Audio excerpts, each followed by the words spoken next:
revelação nos últimos meses que nós vencemos as dificuldades, nós vencemos Satanás, nós vencemos as perseguições através da palavra, não é através de movimentos. Então, a Igreja de Jesus Cristo, ela foi estabelecida para ser alimentado com a sua palavra. Se a gente chegar aqui e ficar contando historinha, e vai para lá e vem para cá, e não implanta a Bíblia no coração do povo, a igreja vira uma igreja menina, ela não tem maturidade, a sua fé não enraiza, e a primeira tempestade que vier, o crente vai ser levado pelos ventos de doutrina.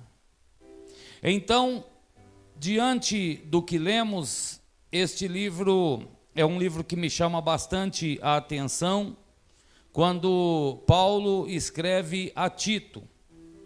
Essa epístola que Paulo escreve a Tito, ela tem duas conotações.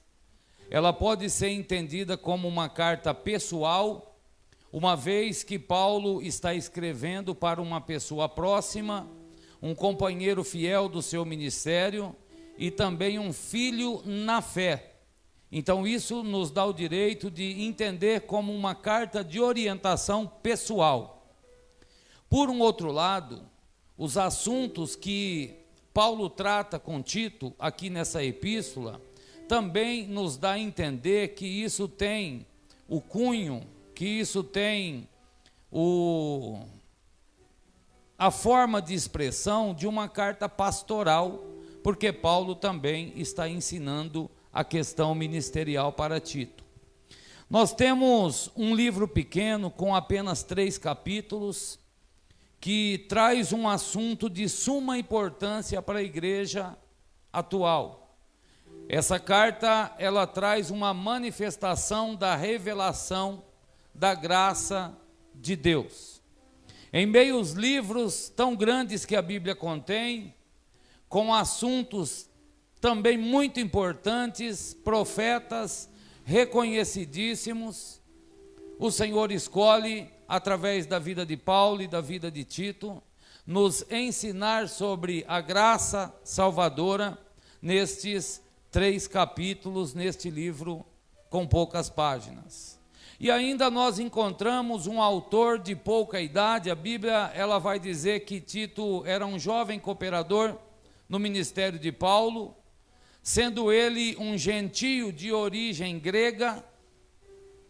Paulo disse que Tito, ele tinha origem grega. Quando Paulo escreve no capítulo 2, no 3º versículo, aos Gálatas, Paulo diz que nem Tito, que era grego, foi constrangido a circuncidar-se. Então Paulo faz essa reverência da nacionalidade de Tito. E nós vamos observar que, embora Tito tenha essa importância no ministério de Paulo, embora os Atos dos Apóstolos façam menção da maioria ou de quase todos aqueles que cooperaram com Paulo, nós não encontramos o nome de Tito no livro dos Atos dos Apóstolos relatado por Lucas. Alguns historiadores atribuem isso a uma possibilidade remota, não estou afirmando isso aqui, entendam bem, da possibilidade de Tito ser irmão de Lucas. Isso é uma possibilidade. Por um outro lado, o nome de Tito que faltou ter expressão no livro dos Atos dos Apóstolos, Paulo menciona nas outras cartas 13 vezes.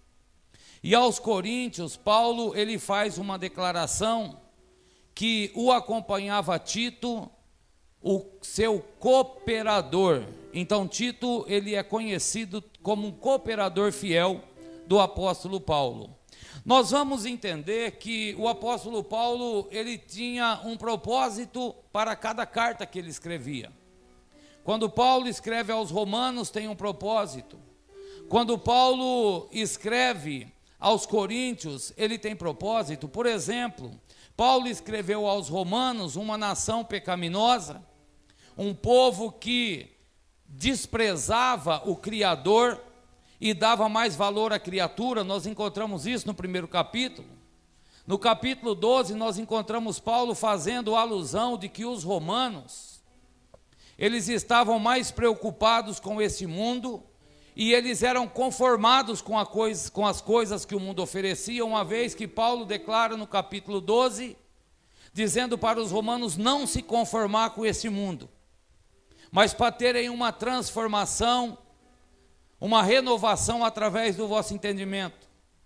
Paulo olha para a igreja, conhecido como a igreja de Coríntios. Paulo, ele recebe informação que aquele povo vivia em discordância. Então Paulo, ele começa a tratar com a igreja de Coríntios o assunto de contendas que havia entre os irmãos. E posteriormente Paulo vai tratar com os coríntios a falta de ordem no culto e a falta de discernimento de dons espirituais e acerca da ministração da ceia do Senhor. Quando Paulo escreve aos Gálatas, Paulo ele vai tratar alguns assuntos, ele vai falar de si mesmo, da sua experiência pessoal, e ele fala dos 14 anos que ele esteve em aprendizado, e posteriormente Paulo ele vai tratar sobre obras da carne, fruto do Espírito. Quando Paulo escreve a igreja de Éfeso, Paulo ele começa declarando que nós vivíamos em regiões de sombra, em regiões de pecado, e nós fomos resgatados, fomos tirados da vida errada que vivíamos. Paulo ele trata acerca da salvação pela graça, mediante a fé, dizendo isso não vem de vós, isso é um dom de Deus para que ninguém se glorie, para que toda a glória seja de Deus. Paulo trata sobre a armadura de Deus. Paulo fala sobre casamento, sobre o tratamento do esposo para com a esposa, para com os filhos. Paulo trata a igreja de Colossenses sobre o momento em que a manifestação do Filho de Deus, ele nos transporta do império das trevas e nos leva para o reino do Filho do seu amor. Paulo trata aos Colossenses sobre o povo que cai na fé, que Paulo compara que eles depois que caem na fé são comparados como uma porca depois de lavada, e quando ela é solta volta a despojar-se na lama.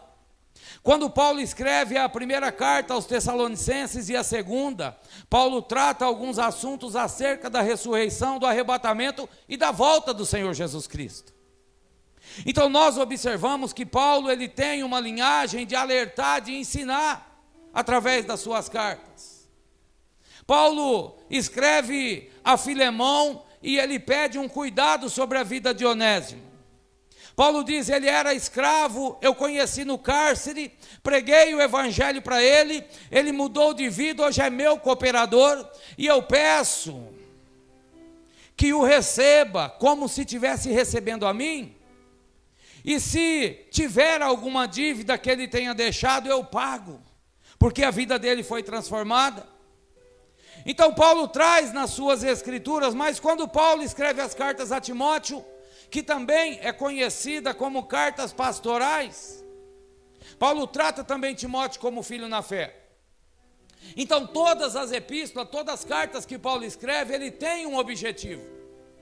E o objetivo de Paulo escrever a Tito é um objetivo importante, porque quando nós vemos o versículo 5 do primeiro capítulo aqui de Tito, Paulo diz o seguinte: por esta causa eu te deixei em Creta, para que pusesse em boa ordem as coisas que ainda restam, e de cidade em cidade estabelecesse presbíteros, como já lhes mandei. Então, a primeira coisa que Paulo tem na sua mente, quando ele dá uma missão para Tito, Paulo ele diz, você vai ficar em Creta, e eu comecei uma missão aí, você vai terminar. E a gente observa que a Bíblia ela tem fundamento para tudo. Porque Paulo ele vai dizer o seguinte, tem alguma coisa que não está pronto, precisa continuar a estabelecer. E sabe o que a gente aprende com isso aqui nessa noite? Que muitas das vezes nós achamos que está tudo certo. Muitas das vezes nós achamos que está tudo pronto. Olha para a vida de Paulo e olha para a vida dos cretenses.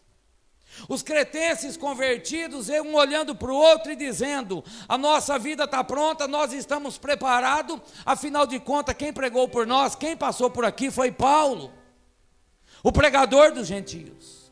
E Paulo olha para o comportamento dos cretenses e diz para Tito: volta lá e mude as coisas, termine o que eu comecei, porque ainda não está terminada aquela obra. É por isso que a palavra de Deus, ela tem um sentido de firmeza quando diz o seguinte: aquele que começou a boa obra, ele é fiel para aperfeiçoá-la até o dia do Senhor. Então a gente olha para nós, não somos nós que declaramos quando nós estamos no ponto. A gente olha para nós, não somos nós que declaramos quando está tudo certo e nós devemos iniciar alguma coisa. Nós precisamos de um ponto de partida decretado lá no céu, irmãos. Nós precisamos que Deus levante alguém com temor e tremor da sua palavra, para dizer algo e liberar uma palavra sobre a nossa vida. Sabe por quê eu estou dizendo isso?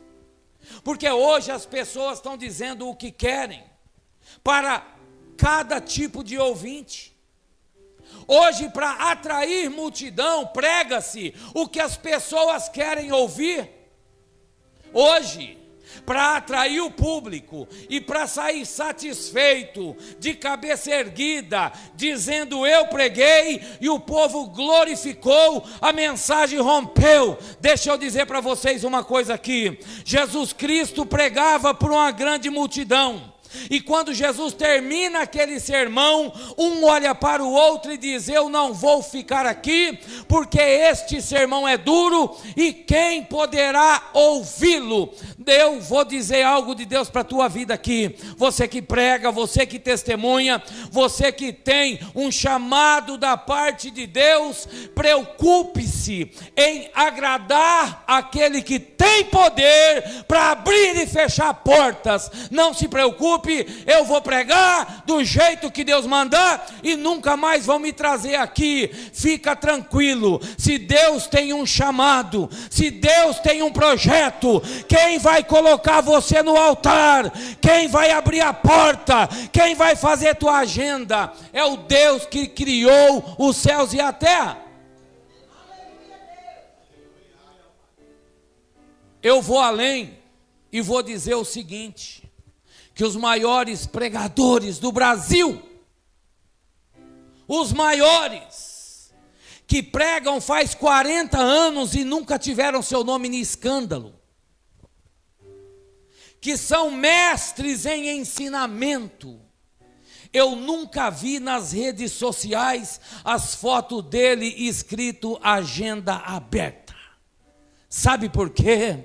Porque quando Deus está no negócio, é alguém que chega no pastor e diga: convide aquele fulano, porque eu vi ele lá na igreja tal, e eu vou dizer uma coisa: tem Bíblia até o tutano, não precisa se oferecer. Nós somos crente, nós fomos comprados ainda antes de termos nascido. Não coloque o teu chamado em promoção, não faça liquidação da tua salvação, porque o sangue de Jesus Cristo está na tua vida e vale mais do que ouro e prata.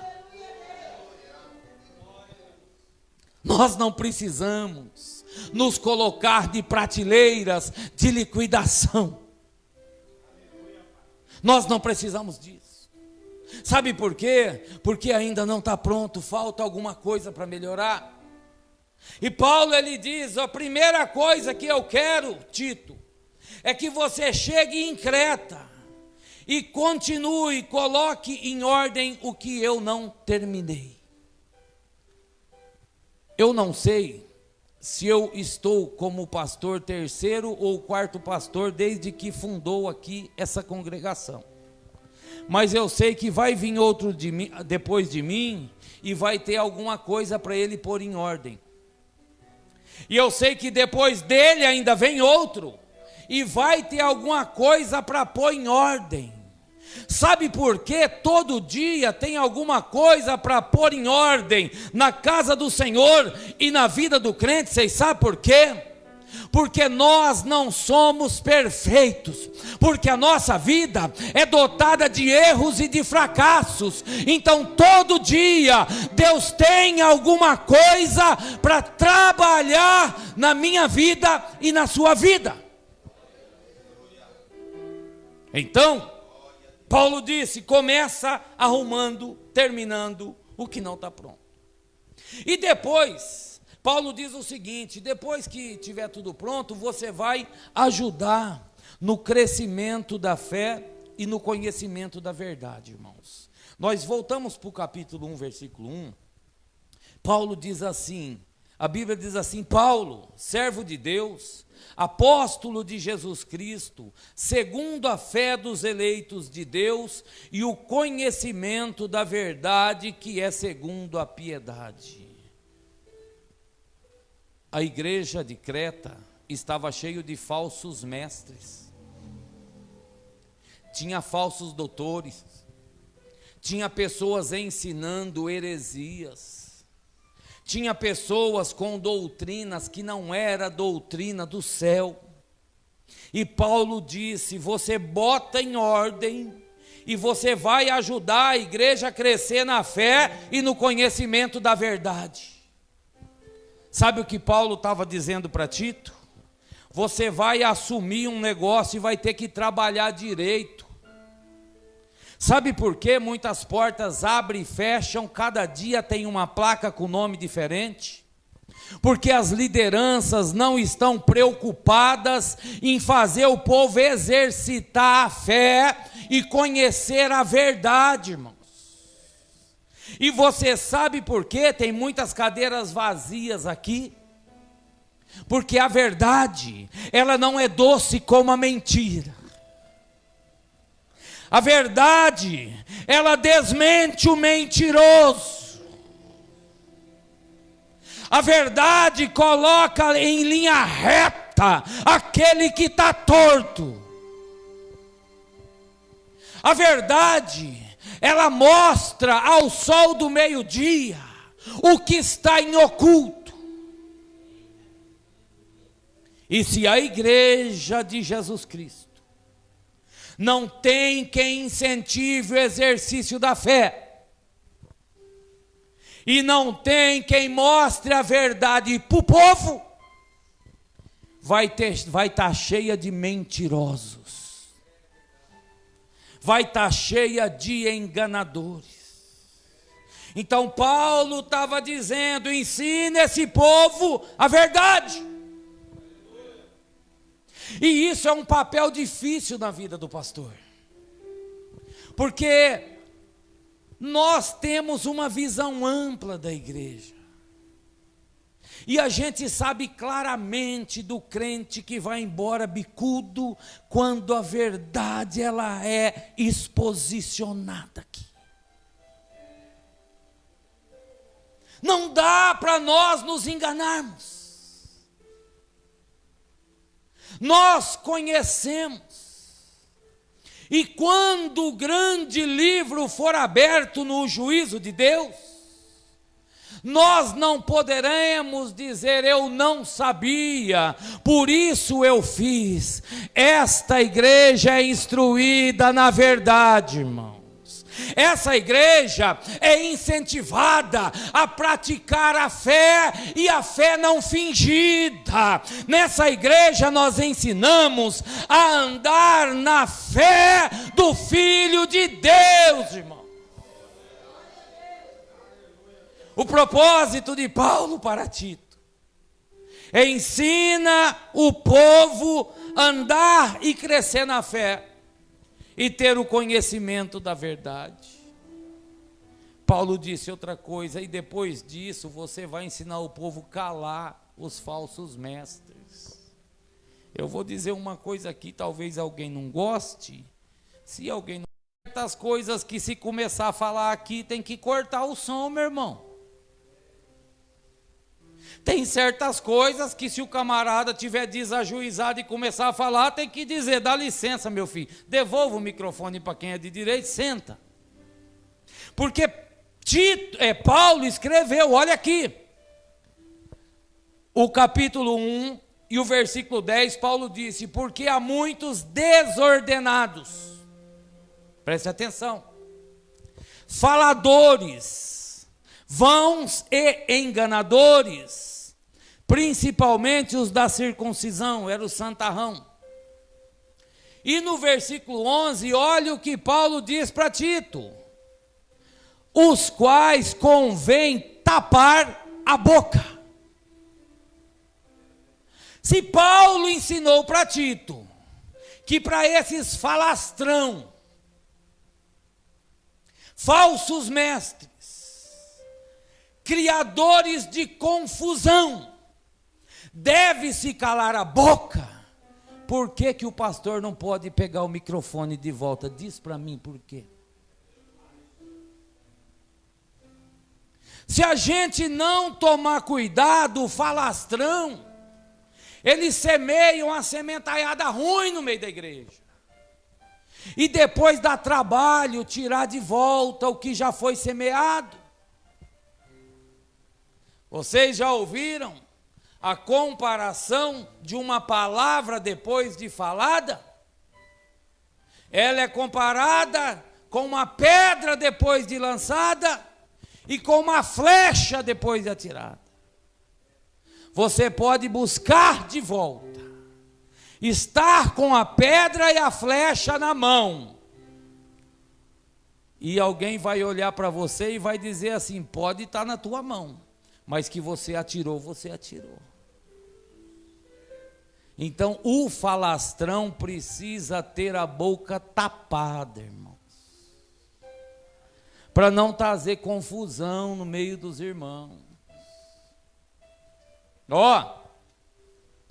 Paulo disse, você ensina, bota em ordem, faz o povo crescer na fé e no conhecimento da verdade e silencia os falsos mestres.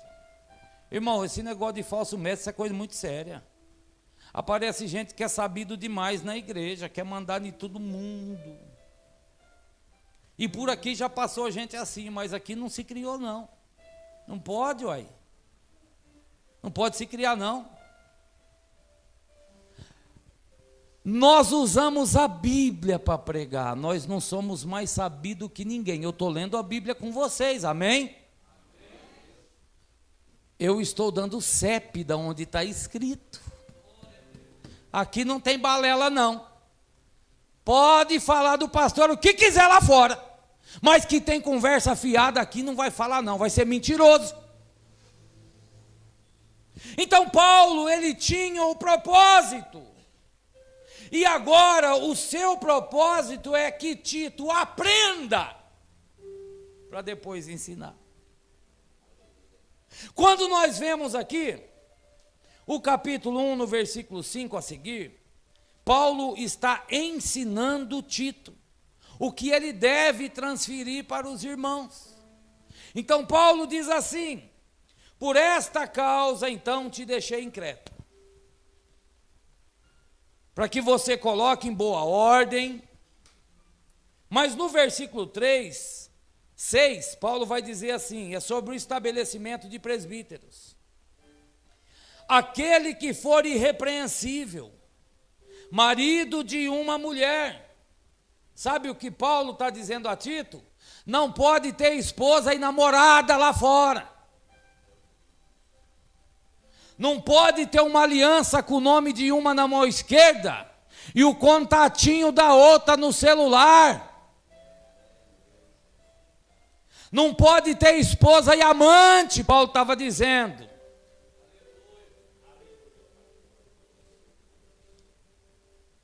Que tenha filhos fiéis e que não possam ser acusados de dissolução e também não são desobedientes. Paulo disse assim, se passar uma peneira para separar o obreiro hoje na carta de Tito aqui, dá mó B.O., irmão. não pode estar envolvido em dissolução e não pode ser desobediente. Na verdade, é dissolução. Isso está relacionado à divisão, está relacionado à racha, está relacionado a esse negócio. Você não aceita, eu também não aceito, vamos fazer um grupinho aqui. Deixa eu dizer, a igreja de Coríntios viveu de grupinho só por um tempo, até o dia que Deus mandou Paulo escrever e levar um assunto sério para eles. E Paulo disse: eu quero mostrar para vocês como é que funciona. Tem alguém aí dizendo eu sou de Paulo, tem outros dizendo eu sou de Cefas, que é Pedro. Tem alguém que diz eu sou de Apolo e outro diz eu sou de Cristo. Deixa eu dizer, Paulo estava dizendo, não é quem planta, não é quem rega, não adianta dizer eu sou Paulo, eu sou de Apolo. Todos nós somos de Cristo, e maior não é o que planta, maior não é o que rega. Paulo estava dizendo, grande é aquele que dá o crescimento, aleluia. Paulo disse para Tito, não pode estar envolvido em desobediência. Irmãos, servir a Deus, tem duas situações aqui. Tem o servir a Deus para a membrazia, num contexto geral, a irmandade. E tem o servir a Deus para os obreiros. E depois tem para o pastor da igreja, que é cada uma situação que vai afunilando mais. Algumas pessoas simplesmente hoje disseram, está frio, vou ficar em casa. Beleza, está lá. Está perdendo alguma coisa, com certeza. Outros disseram, eu preciso de uma palavra. Mas o pastor não tem o direito de dizer está frio ou não vou. Todos podem um dia ou outro dizer, minha cabeça está doendo, meu filho está doente, eu preciso ficar em casa. Sabe por quê? No dia que a minha filha morreu, eu vim aqui dirigir o culto. Vocês sabem por quê? Porque eu tenho obrigação com Deus. Eu não tinha o que fazer mais.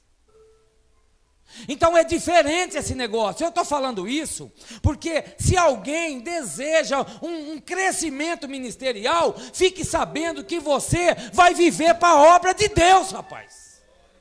Está achando que vai assumir igreja e vai cultuar o dia que quer? Um dia vai só a mulher, um dia vai só o marido, um dia vai só... Não! Para servir a Deus, para cuidar da obra de Deus, tem que ser de mão dada, um tolerando a fraqueza do outro. Não é brincadeira isso não. Isso aqui não é brincadeira. Sabe por que isso não é brincadeira? Porque todos os dias tem alguém passando pela frente e dizendo, aqui é uma igreja.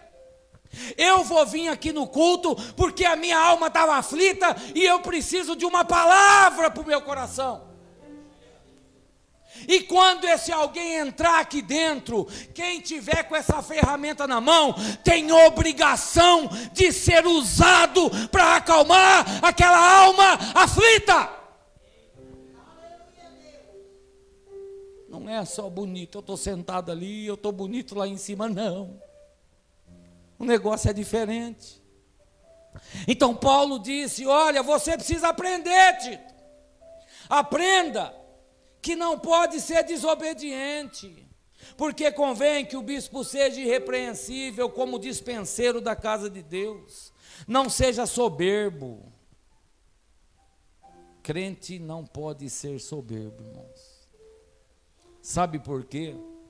Porque a Bíblia diz que o soberbo Deus ele abate, e para o humilde Deus ele dá graça. Nós precisamos dessa graça. Tem soberbo por aí, nessa igreja não tem não, graças a Deus. Mas tem soberbo por aí, pastor Leandro, que ele olha para todo mundo e consegue ver o defeito de todo mundo. E ainda vai dizer, eu estou ali por enquanto, porque essa igreja não é perfeita não. Meu amigo, se essa igreja fosse perfeita, não te cabia aqui dentro. Se essa igreja fosse perfeita, não tinha lugar para mim, porque eu não sou perfeito. Então Paulo está dizendo, a gente precisa aprender a conviver com os defeitos dos outros, porque alguém convive com os meus defeitos.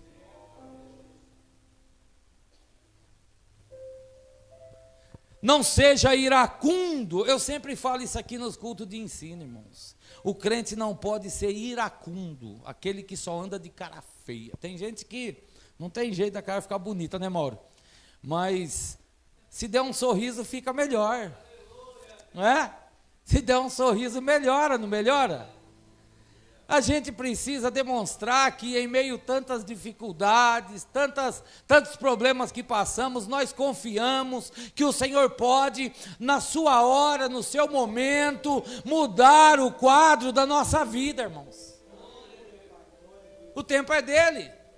Então, ele diz que deve ser hospitaleiro, amigo do bem, moderado, justo, santo e temperante. Tem que ter temperamento bom, irmãos. Então nós vemos aqui que o propósito de Paulo era esse.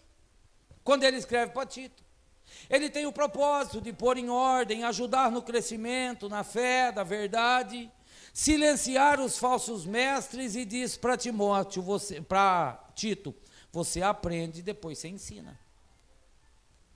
Né? Eu vou falar por mim aqui. Tá?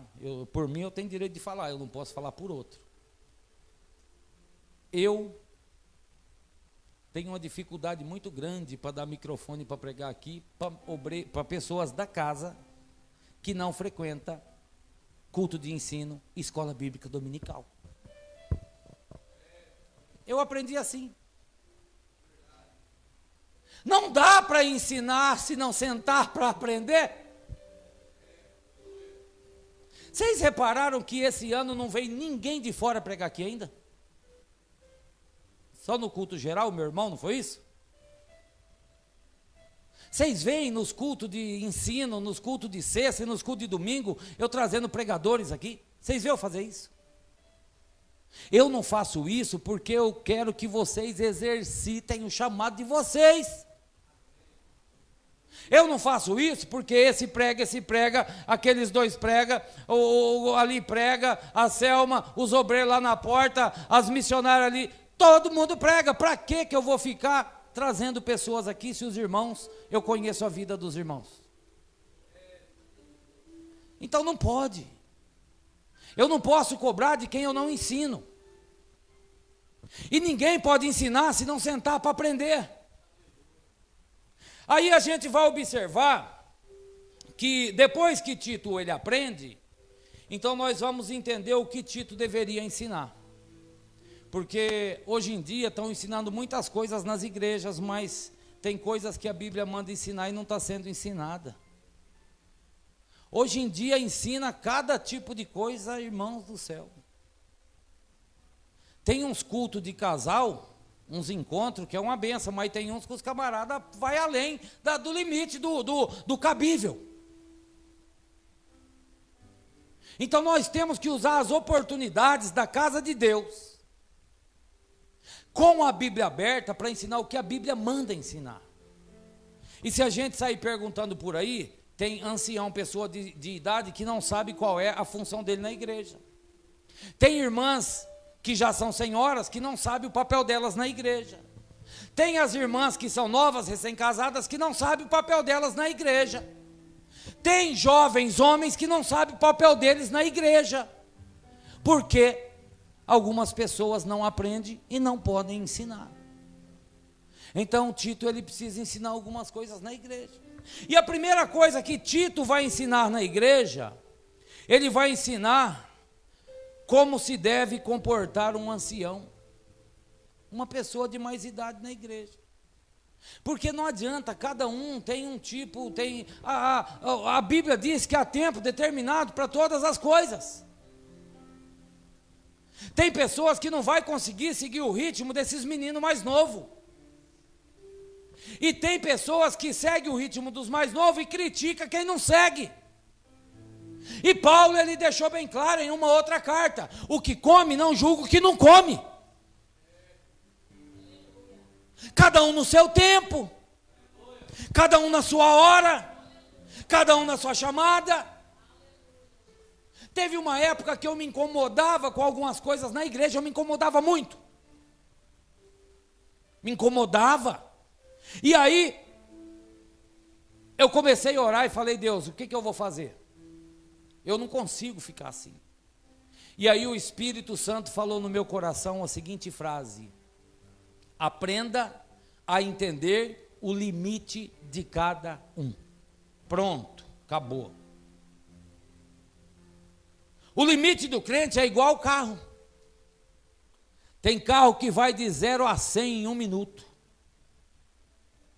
Tem carro que para ir de 0 a 100 demora 5 minutos. Tem carro que não vai de 0 a 100 nunca e só pega no tranco. Então são limites que precisam ser respeitados na igreja. Existem limites. Eu não posso exigir de alguém um dialeto, um vocabulário que o outro tem. Eu posso exigir que seja santo, que dê testemunho de crente. Amém? Limites, irmão Elci. Limites. Existem limites, as regentes do louvor aí, sabe? Que existem limites para quem canta. Nós tínhamos uma irmã aqui no passado aí que queria cantar, mas a voz dela não tinha jeito. E brigava com todo mundo. A gente tem que reconhecer os nossos limites. Eu preciso saber se eu consigo ministrar só 15 minutos e dizer para o pastor que meia hora é muito para mim, porque se passa disso eu vou contar historinha. E os irmãos não saem de casa para vir aqui ouvir historinha, saem? Então, Paulo, ele diz o seguinte, olha, ensina o comportamento. Você vai dizer o seguinte, no capítulo 2, tu, porém, fala o que convém à sã doutrina. Agora vamos entender. Antes de trazer o ensinamento, principalmente para as pessoas da cabeça branca, a gente precisa examinar e usar a sã doutrina, irmãos. Não se desrespeita alguém que tem mais história de vida do que você. É por isso que nessa igreja, aqueles meninos que nem saiu da fralda ainda, do tupetinho lambido, que parece que a vaca lambeu, vocês já viram com aquelas calças grudadinhas? Aqueles lá? Aqui não prega, porque esses camaradas querem dar lição de moral de homens da cabeça branca. Então aqui não pode, aqui não abre a boca não. O que Paulo está dizendo, instrua os anciãos, mas primeiro você fala o que convém à sã doutrina. A gente tem que tomar cuidado com o que a gente fala aqui em cima. A nossa palavra não pode ser agressiva. Tem pregador por aí que só falta falar, Deus vai dar um soco na tua cara, vai te quebrar de porrete. Deus não vai fazer isso com ninguém. Nós estamos na era da misericórdia. Deixa o castigo para o dia do juízo. Quem sou eu para pregar juízo acerca da vida de alguém aqui? Eu preciso de misericórdia. E a misericórdia é para todos. Então ele disse, os velhos que sejam sóbrios, ou os anciãos, mas o texto diz velhos, que sejam sóbrios, graves, prudentes, sãos na fé, na caridade e na paciência. Então, nós temos aqui o nosso irmão cooperador Melino, olha a cabeça branca, é um homem sóbrio.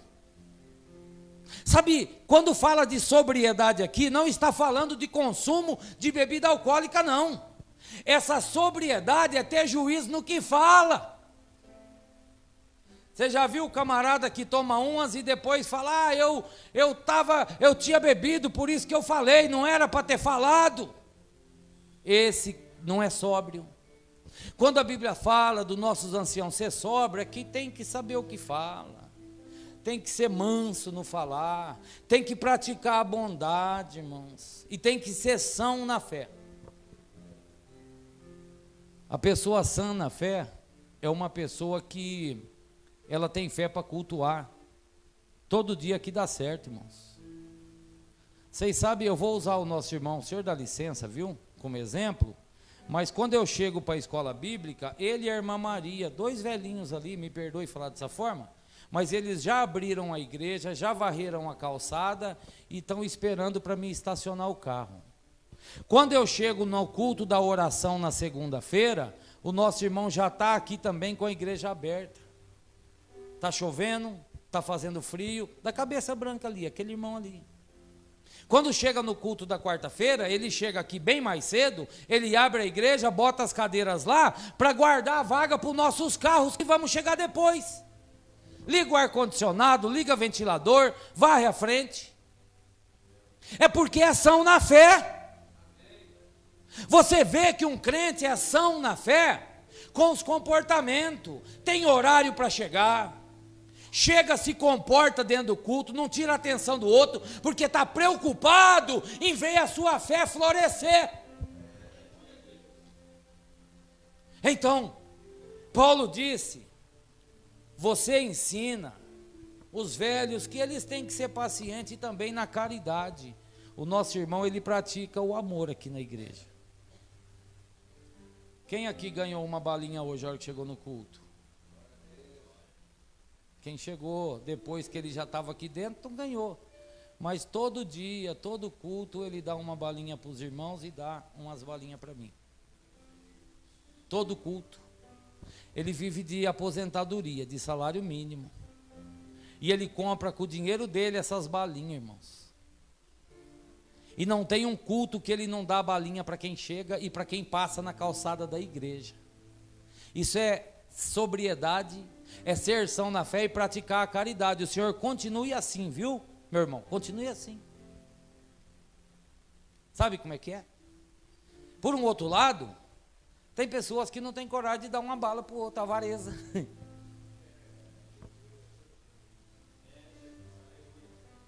Então Paulo está dizendo, você ensina os anciãos, e ele disse, você ensina as mulheres idosas, porque ele disse assim, ó, no versículo 3, as mulheres idosas, irmão, preste atenção nisso aqui que é sério, a igreja precisa aprender a Bíblia, amém? Paulo disse, olha, as mulheres idosas, semelhantemente, devem ser sérias no seu viver com seriedade. Já começar dentro da igreja. Tem igreja por aí que junta 4, 5 senhoras sentadas num cantinho, a conversa risada, piadinha o culto inteiro. Tira a atenção dos outros. Então Paulo está dizendo, tem que ser sérias no seu viver, como convém às santas. Não pode ser caluniadoras, não pode ser dada ao muito vinho e precisam ser mestras do bem. Precisa fazer o bem. Mas tem uma coisa aqui que Paulo diz o seguinte, para que ensinem as mulheres novas a serem prudentes, a amarem seus filhos, maridos, a amarem os seus maridos e amarem seus filhos. As mulheres velhas, ela tem que ter irmãos, eu estou falando no sentido da Bíblia, não estou chamando ninguém de velha aqui não, tá bom? Senão depois já viu, né?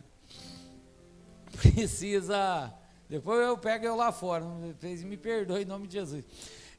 Irmãs, o comportamento das mulheres de mais idade na igreja vai refletir no comportamento das mais novas. Uma mulher que tem mais idade não pode chegar numa mais nova e dizer, não está dando certo, larga.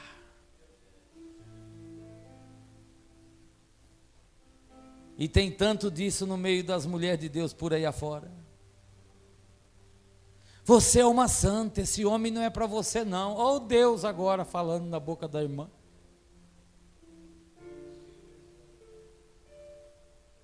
Esse assunto é alheio, não se meta.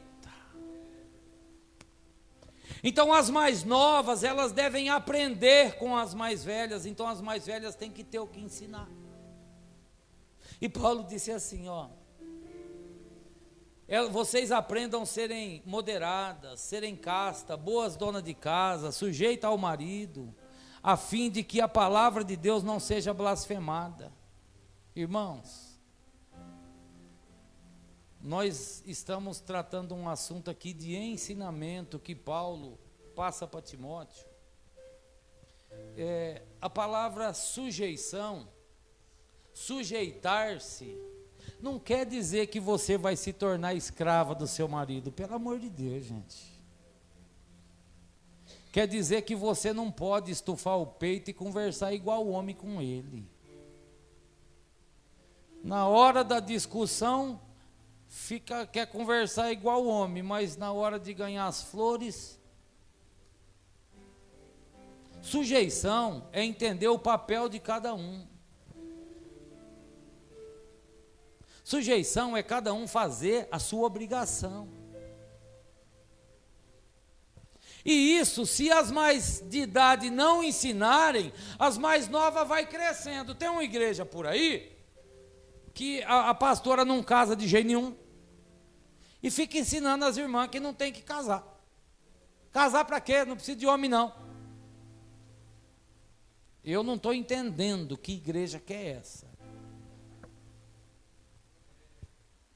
Eu não caso e vocês não devem também, porque o homem só vai dar dor de cabeça para vocês.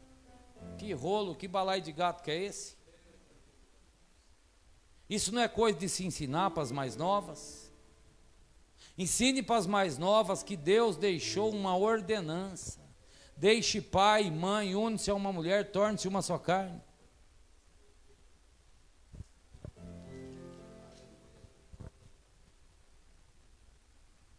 Paulo escreveu a Timóteo no capítulo 4 e disse assim, ó, medita essas coisas, olha bem, se ocupa nelas, para que o teu aproveitamento seja manifesto a todos, ensinar, olha bem, para ensinar, nós devemos nos ocupar, aproveitar, para que o nosso aproveitamento seja manifesto para as outras pessoas. Se eu não aprendo, se eu não medito, se eu não aproveito, eu não tenho o que repassar. Eu posso dizer uma coisa para os irmãos aqui? Não dá para estudar a Bíblia no celular. Você lê a Bíblia, beleza, mas estudar no celular não dá. Porque não tem um macho, vou falar de macho. Não tem um macho que se estiver estudando lá e a bolinha verdinha subiar, não olha para ver o que é. Não dá. Lugar de estudar a Bíblia é na Bíblia. Então, o seu aproveitamento vai ser manifesto para outras pessoas. As pessoas não vão se beneficiar somente do que eu estou ministrando aqui, elas se beneficiam do que eu faço com o meu testemunho, com a minha própria vida, irmãos. Porque não adianta eu trazer algo aqui que o céu manifestar, e pela boca do povo eu ser enrolão. Eu cobiçar o que não é meu, eu viver olhando o que eu não devo. Então eu devo ter aproveitamento, me ocupar. Sabe por que muitas pessoas não fluem ministerialmente? Porque não se ocupam nas Escrituras. Quem não se ocupa nela, não aproveita ela e não tem o que passar para o povo. Fazer obra de Deus é dedicar a metade do domingo só estudando para trazer uma mensagem aqui à noite. Na quarta-feira é pegar a metade do dia estudando para trazer um culto de ensino. Não dá para querer ministrar na igreja só lendo Bíblia a hora que está sentado aqui, não funciona. A gente tem que botar fogo, botar lenha o dia inteiro. Senão não pega fogo o sermão. Foi Billy Graham que disse, bote fogo no teu sermão. Ou bote teu sermão no fogo. É desse jeito. Paulo continua dizendo a Timóteo no capítulo 4, versículo 16, tem cuidado de ti mesmo e da doutrina. Persevera nessas coisas, porque fazendo isto te salvará tanto a ti mesmo quanto aos que te ouvem. Irmãos, vocês estão vendo a seriedade do que nós aceitamos para a nossa vida? Perseverar nisso, porque nós vamos salvar a nós e vamos ajudar a salvar aqueles que nos ouvem. E se aquele que me ouve ficar escutando só conversa fiada, vai salvar o que na vida dele? Então Paulo, ele traz para Tito o seguinte: nesses 3 capítulos, Paulo traz esse ensinamento, porque Paulo quer explicar para Tito o que pode mudar a vida do homem. Paulo disse tudo isso para Tito. Mas quando chega no capítulo 2, versículo 11, Paulo, ele quer dizer o seguinte: nada do que te propus vai ter resultado se não tiver manifestação da graça na tua vida, Tito. Ninguém se aproxima de pessoa que não tenha graça. E a pior coisa é ficar perto daquelas pessoas tidas como sem graça. Eu estou falando na linguagem secular. Tem pessoas que é bom você estar perto, é agradável. Tem pessoas que o papo é bom, você quer conversar. Mas tem pessoas que você não quer estar perto porque não tem uma graça que te envolve, não tem nada. Então Paulo está dizendo para Tito: olha, isso vai acontecer na tua vida, no teu ministério, na igreja de Creta, se você aprender que não é pela tua força.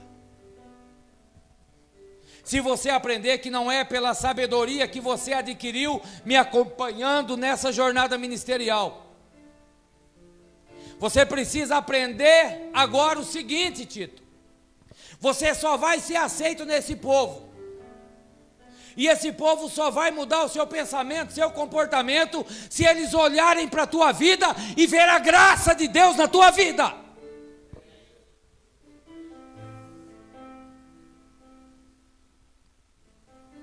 A graça abraça. Paulo está dizendo para Tito que o povo precisa entender que existe um favor. E esse favor foi dado pelo céu. E é um favor que nós não merecemos. Então Tito agora tem a obrigação de pregar para os cretenses e dizer o seguinte: olha, se nós olharmos para nós vamos encontrar um homem miserável. Se olharmos para nós, encontraremos um vil pecador, alguém que não é merecedor do favor de homem nenhum. Mas Deus olhou do céu e disse: o favor que o homem não faz, porque ele não merece, eu vou fazer mesmo sem ele merecer. Eu vou manifestar a graça salvando a vida dele. Então Paulo, ele disse: a graça, ela vai te ensinar algumas coisas, Tito. E dentre as coisas que Paulo vai te ensinar, que a graça vai te ensinar, o capítulo 12 vai dizer assim, ó: ensinando-nos que, renunciando à impiedade e à concupiscência mundana, vivamos neste mundo, neste presente século, sóbria, justa e piamente. Paulo disse assim: a graça vai te ensinar o que é renúncia. Irmãos, renúncia é uma coisa séria. A renúncia, ela vem tratada, ou vem sendo tratada desde os ensinamentos de Jesus. Jesus reunia o povo e declarava: se alguém quiser vir a mim, toma cada um a tua cruz, Negue-se a si mesmo. Jesus estava dizendo: renuncie o teu eu, renuncie o teu ego, renuncie o teu querer, tome a cruz, aceite que você é pecador e eu vou te ajudar nesta tua caminhada, porque eu sou a graça manifestada.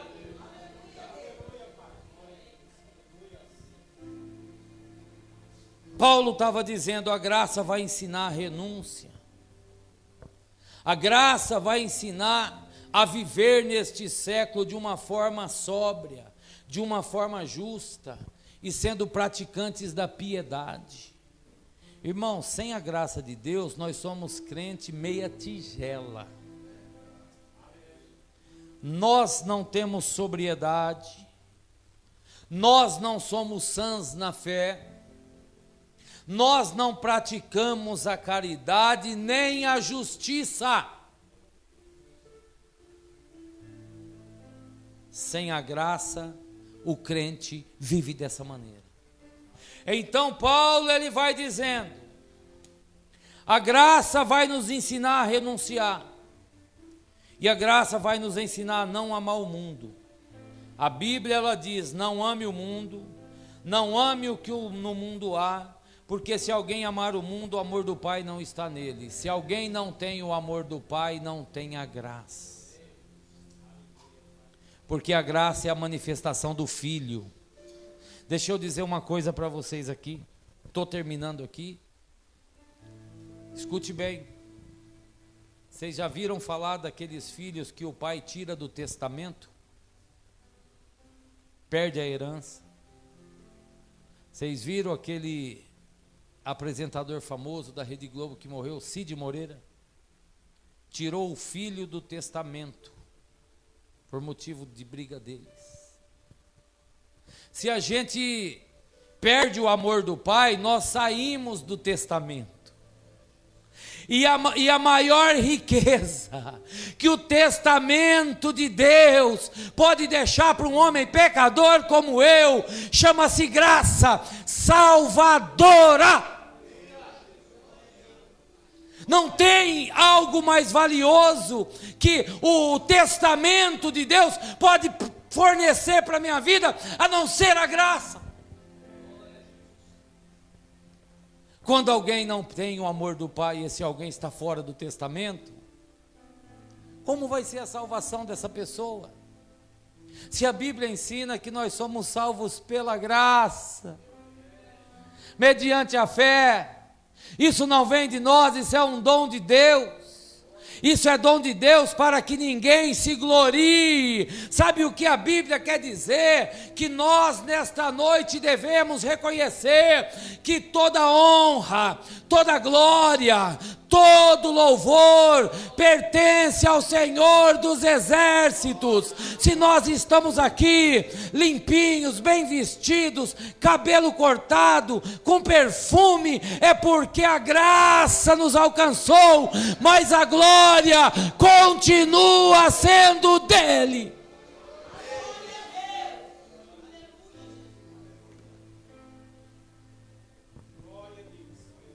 Ele deu a si mesmo por nós, para nos remir de toda iniquidade, purificar para si um povo seu, especial, zeloso e de boas obras.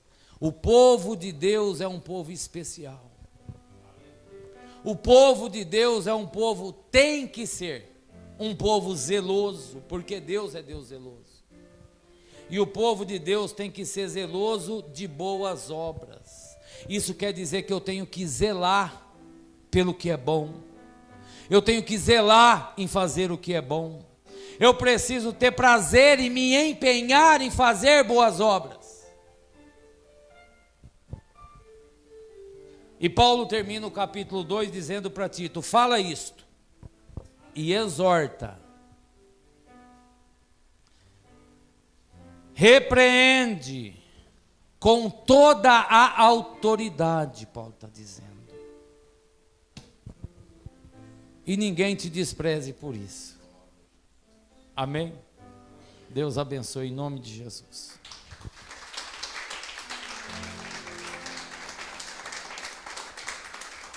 Glória